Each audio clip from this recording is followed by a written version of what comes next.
What's going on, you glorious bastards? My name is Fox Soul, and as you can tell from the video so far, background, apparently we have another update to Lords of the Fallen, another patch note coming out. So this is the first time of me seeing it. I figured we'll go through it together, guys, and just see what's going on with Lords of the Fallen. This was last edited 4 hours ago by Wendy, apparently, all for the new build. So let's see.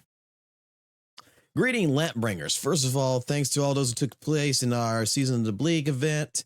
It was incredible to witness you come together as a community to solve the riddle and claim your prize, and then fellow players do the same. Due to popular demand, we've decided to make the Halloween quest permanently available. Ooh, so they are going to make that permanently available to ensure that future players can also experience the content. However, please bid fond farewell to the Halloween decorations as it will return to Well, hey, at least we'll get at least we're going to go ahead and keep the Halloween quest. Now on to today's update, featuring over 100 fixes, tweaks, and enhancements, which includes improving the visual quality, HDR, adding some extra save game safeguards, and addressing a number of rare crashes, and also improve cooperative play, made PvP more diverse, buff some bosses, refine some AI behavior, and balance a few spells and items. Please find further details below, and once again, massive thank you for everyone for your continued support, Century Reports, and for taking the time to leave us so many positive reviews in the last patch. It means the world to us. Okay, so let's see. HDR. Instead of using engine standards, we've established our own custom range of HDR max. Ooh, to enhance the quality visuals of HDR output. That's good. All right, this is what I'm really interested in seeing. SaveGame. An additional failsafe has been added to help ensure rare issues for some users experience with corrupt saves. If you ever experience issue yourself, of course, hope you don't, please immediately send us your corrupt save. Now, my question here is that, okay, for the corrupt save, I'm probably going to email them about this. I got a PS5 corrupt save. Not my PC is fine, but the corrupt save that I got in the origin for it was for the Umbral ending.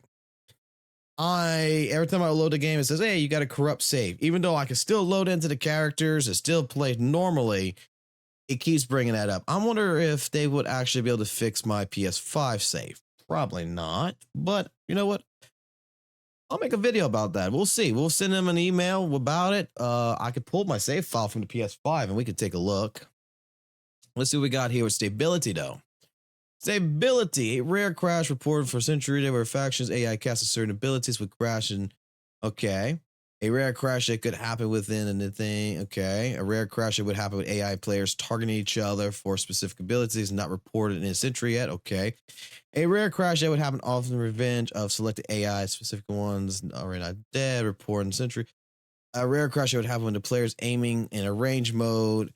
I haven't had none of this happen to me yet. The only crashes that I actually have witnessed, and that was with the PS5 version, was the Umbral ending. I've actually, when we got to the Umbral ending and to get to the ending to talk to the, the lucid mother herself, the putrid mother, I had to have my friend actually pull the platform for me, Valk, because every time I pulled it, game would crash. He pulled it, didn't crash. Got to the ending, did everything, but then we ended up getting that, brick character.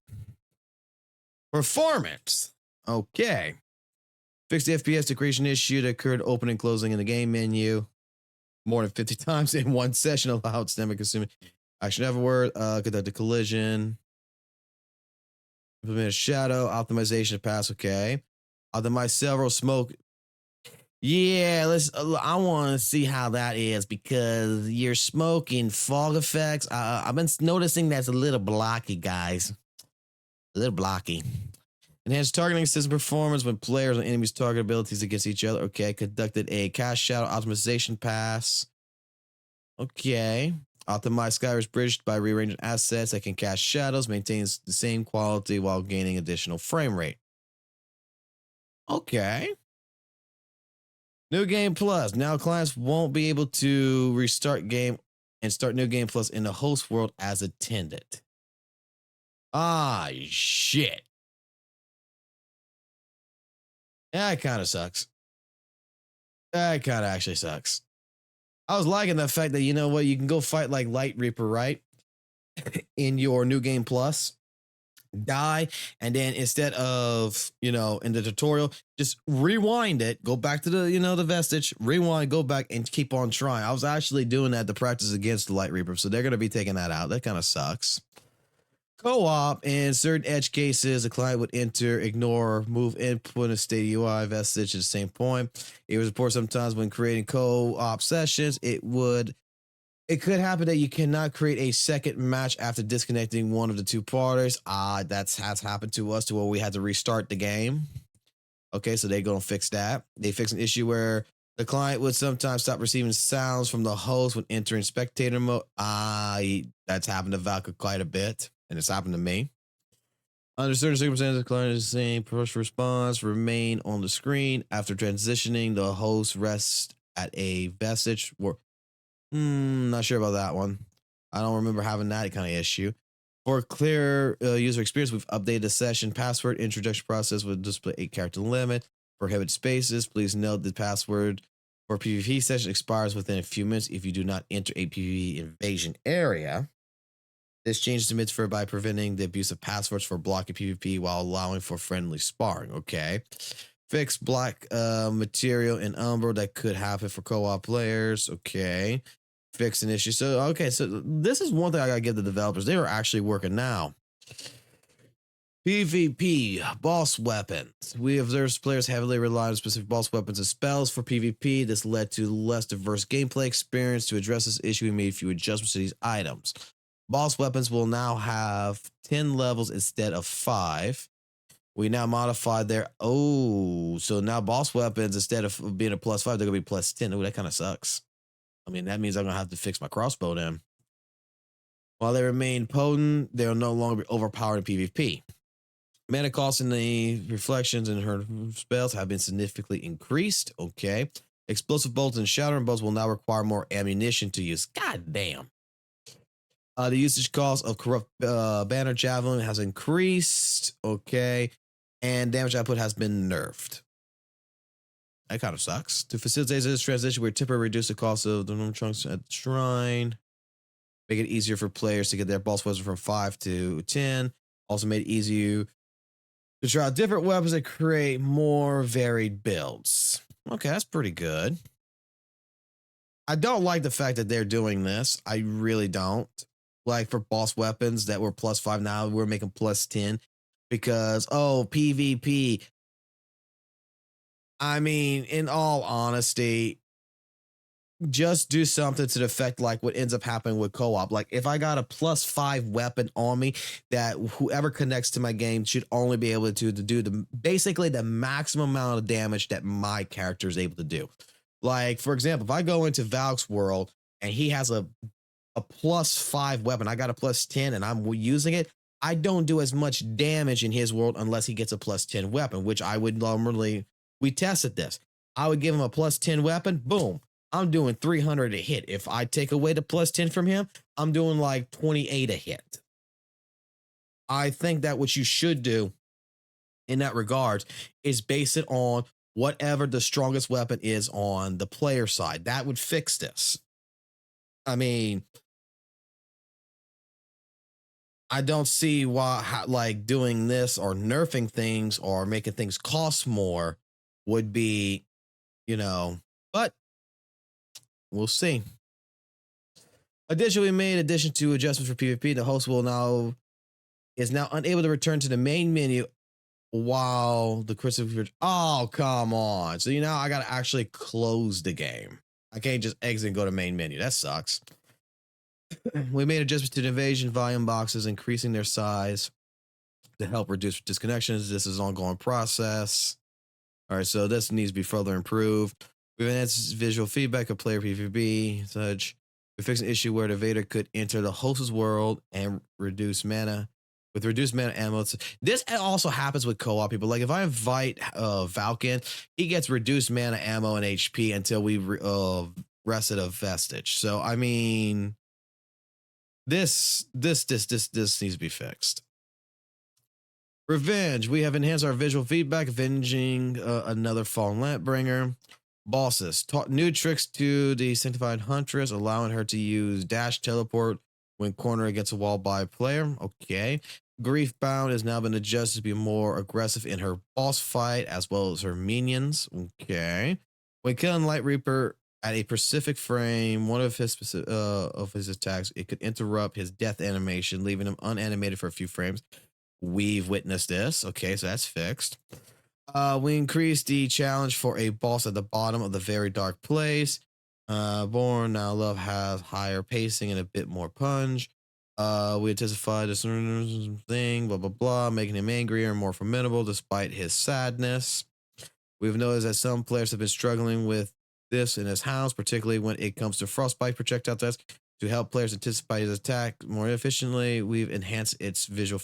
Look. Okay, this is not the problem. This is not the problem with this fight. The problem with this fight is the hounds. They don't get off your fucking ass to get the parasite down. I made a video about this fight, and you only got one chance for this, but I made a video about this, to which, if you get to that point before you enter in that boss arena, you can kill the hounds and then enter, and then all you gotta do is fight the fucking guardian right there directly.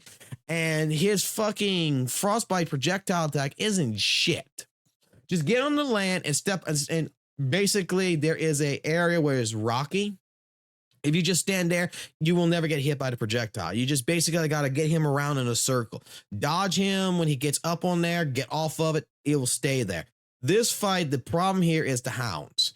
They are too goddamn aggressive. Like, legitimately, that is the problem. They come at you, you're trying to get the parasite, you got it like almost done, boom, you get hit, you got to do it all over again. I've died to this fight because of the hounds, not because of the frostbite fucking projectile attack. Like, you got 3 hounds in there. Just reduce it down to 2 hounds. Make it a little bit easier in that regards. And if you go to Umbral, take the fucking goddamn fucking big-headed fucking Balit motherfucker, throw him out of there, and make it to where you actually have a fighting chance. Otherwise, you might as well just restart the fight, get rid of the fucking dogs, and have a friend. Okay, sorry for the rant. Abiding defenders now use their abilities more efficiently and thing, making the fight significantly more challenging. Abiding defenders. I need to see this one actually real quick because I don't know what they're talking about here. Which one is this? Oh, those fuckers. Yeah, they weren't shit. Okay, so they're gonna be more challenging. All right.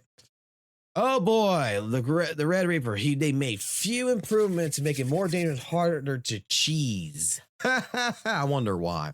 Okay, the Scar could sometimes receive fall damage, not anymore. Okay, the Scar cheese learned new tricks reacting to some trolling players. Now you can't hide from it by taking an elevator and get on top of some assets and shooting without being touched. He's more resourceful and you've been warned. The Scarlet Shadow has now a few more native links to be able to jump up and down some platforms. Running away from it is even more challenging. Oh boy, I promise you guys. I'm gonna promise you guys, we're gonna learn how to cheese this motherfucker, and we're gonna make another exploit on it. I promise you that. Alrighty. Let's go down here. Other AIs have also received a passive additional polish, additional refinements of spawns. Okay. Okay. Umbral Sparrow, Fish Gorf has been spawned in position, triggered. Did you jump better? Ground sub animation. Okay.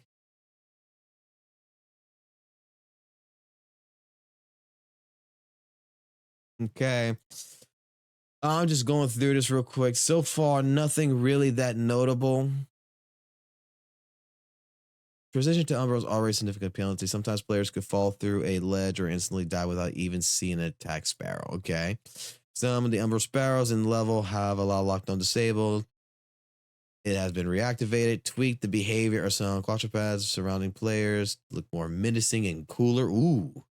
Adjust the AI spawn to leave more spaces for flower beds. Okay. So far, nothing. Nice polishing so far. Additional pause and adjustments to leashing volumes of AIs for Forsaken. For Paths of Devotion, added some additional leashing volumes of AIs in Upper Cathra. All right, so far so good. Balancing. Okay, let's go look at the balancing now.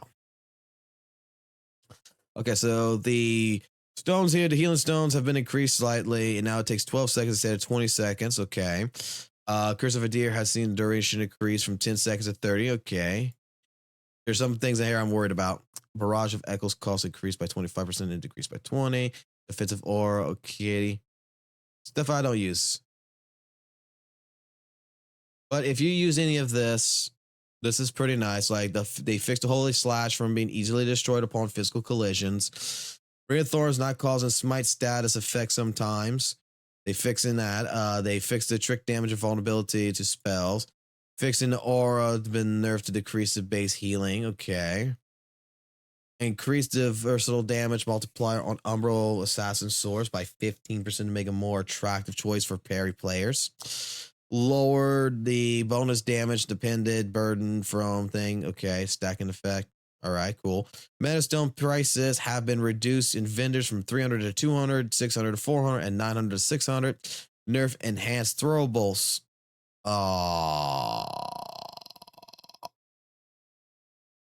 Well, remember how I made a video about the enhanced hammer, which lump hammer.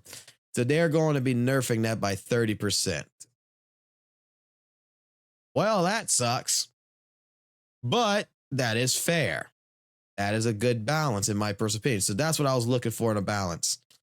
So the enhanced hammer that you can get very early in the game that makes it a breeze is now going to be nerf. Now, is that the damage nerf or is that going to be the poise nerf? Because this motherfucker, this enhanced hammer, what's really good about the lump hammer in general is not the fact that it's doing 1,000 damage to like the Reaper. It is doing poise damage. And it actually, what makes it really good is like if I got a friend that's got the fucking guard, their guard down to basically 0, one hammer, they go into, you know, broken.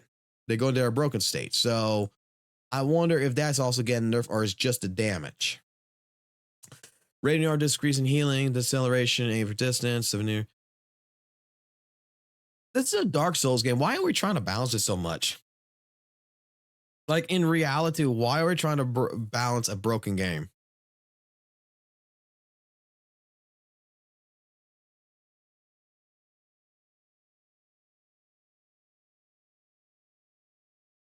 Three faction focus.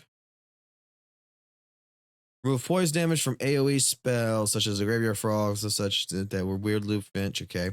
Swap duplicate spells. Purification and reference that's action poisons. Okay. Level design. We are polishing the umbral puzzle in the Abbey of the Hollow Sisters, preventing players from interacting with the Soulflay and from the wrong spot. Oh boy. I think I know that one is. Added umbral flower, signaling an umbral decoration layer is only to act something at Skyrest. Okay. A lava killing area has been adjusted in Brummer's Castle. We saw some players getting killed without noticing that they were stepping on lava. Now their feet will burn for a longer time before getting killed in that corner. Okay. We got some collision fixes, which I'm not too worried about. Visuals. Improve the decoration of the last emerald flower bed and wait fifth, such. Lower Fieldston, okay. Replace 2 paintings in the picture tower, change them to be cooler ones. Tweak the burning ground. Okay, so really nothing here that I'm worried about. Cinematics. After last week's optimization, we've now passed the transition from a Lincoln Lamp Bear's intro into the game. Cleansing the beacon of the Tower of Penance will now always trigger the proper umbral lamp effect. Okay. Completely remove collision, some cockroaches and bad thing. Blah, blah, blah. Gamepad could sometimes be used to get focus of UI, such serves alt tab an additional fail safe. Sometimes Epic Online says a pop up would appear during loading screen, deactivate it. Okay, not too worried. We have updated the parry sounds, regular and stun based on player feedback. That's nice. We also improved the stab sounds, hotfix. We've also identified through Century related and recent gameplay changes causing crash and disconnect from co-op PvP under certain conditions. We've promptly revert this change, releasing an update version to prevent further occurrences. For console players, please note that the hotfix will be deployed as soon as it passes through our partner submission process. Cool. And then we got the photographs right here from the game. All right, so we're already coming up to 20 minutes on this video. I'm just going to sum it up real quick. Basically, the few things that I am concerned about, which honestly needs to happen, is first and foremost, Lump Hammer is now going to be nerfed by 30%. Almost all the enhanced durables are going to be nerfed by 30%. That's fine. The boss fight with the king, with the guardian, the Forlord here, and his fucking hounds. This fight is not. I don't understand why they're why they're trying to make it to where, oh, now you'll be able to tell the frostbite projectile attack a lot better. No, fix the fucking hound situation on there. Otherwise, everything else is perfectly fine in the bosses. I'm perfectly fine with that. We're also going to have the Red Reaper, that they are doing everything they can to make sure we can't cheese the Red Reaper. All right. So Scarlet Shadow, motherfucker, is so, they don't want you to fucking cheese that bitch. I want this update to come because the first fucking thing we're doing is we're going to cheese that bitch, and we're going to show how to fucking do it. So he ain't going to take no more fall damage. Cool. He's going to learn a new tricks for the trolling players. Cool. He's going to be able to jump at us and do some other stuff. Cool. I want to see this. So otherwise, that is your takeaway on these updates. I think that it is pretty good. In some cases, also PvP, they are limiting down the boss weapons. They're nerfing the boss weapons to a sense, to where now a boss weapon that's was +5, now I got to go ahead and level it up more to get the +10, which, okay, why we're doing that, just make it to where if I'm a Vader coming into someone's world, that my character goes to their stats. So that way I don't have like a level 190 in my game where I'm 120 and it's doing shit tons of damage to me. Just balance it out based upon the highest weapon I got.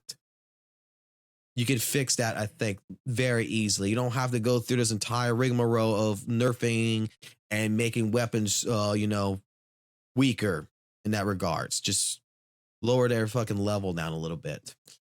Otherwise, no, I would suggest that anybody who's looking at this, by all means, the next update coming through, version 1.282, which I am not exactly sure if this has came out just yet, but I am going to take a look real quick. And if it has come out, we're going to go, first thing we're going to do is we're going to make a video about the Reaper, and we're going to see just how good it actually is. Let's see. This was on Steam, managed by downloads. Let's take a look. Sure as shit, it is for tomorrow at 5 o'clock in the morning, but we're downloading that update right now. So you can get this update right this second. Lords of the Fallen, which we're going to still go ahead and download. It is scheduled for tomorrow for 5 o'clock my time. Depending on what your time is, I don't know. So I'm going to go ahead and download that right now. And we're going to see. So otherwise than that, guys, take it easy. I'll catch you in the next video. Thanks for going ahead and tuning in with me on these patch notes. If you got anything you like to add on to this, please leave a comment below. Tell me what you think about it. I think, honestly, even with the Season of the Bleak, with them keeping the pumpkin, the Halloween event for people so that way they can keep getting the mask, that's great. But I think some of the other nerfs and other stuff might be a little stupid and good at the same time. Let me know what your thoughts is down below in the comments. And if, like always, hit a like on this video if, you enjoyed this. If you want me to keep doing these update videos, as well as subscribe to the channel for more Lords of the Fallen goodness. All right, guys, take it easy. Bye-bye.